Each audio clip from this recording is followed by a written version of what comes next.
Nyasha dza baba ndinotsvaka nyasha, nyasha, nyasha dza Mwari ini ndinotsvaka nyasha, idzo nyasha,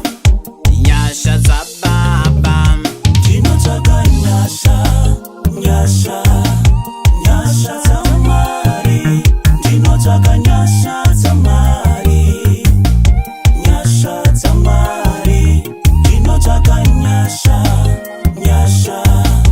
nyasha dza Mwari, ndinotsvaka nyasha dza Mwari, nyasha dza Mwari.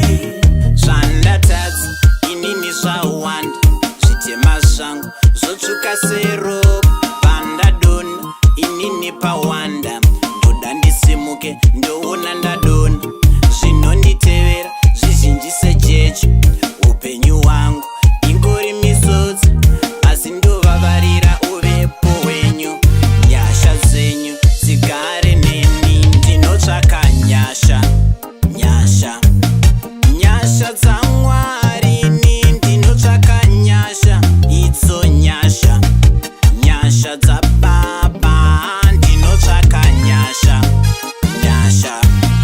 nyasha dza Mwari ini ndinotsvaka nyasha, idzo nyasha, nyasha dza baba Ndinotsvaka nyasha, nyasha,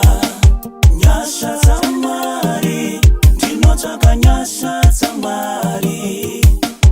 nyasha dza Mwari, ndinotsvaka nyasha, nyasha, nyasha dza Mwari, ndinotsvaka nyasha dza Mwari, nyasha dza Mwari.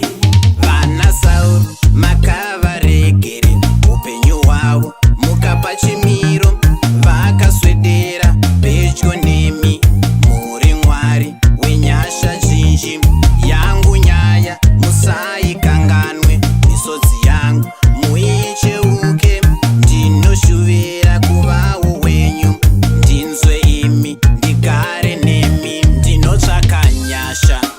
nyasha, nyasha dza Mwari ini ndinotsvaka nyasha, idzo nyasha, nyasha dza baba ndinotsvaka nyasha, nyasha, nyasha dza Mwari ini ndinotsvaka nyasha, idzo nyasha, nyasha dza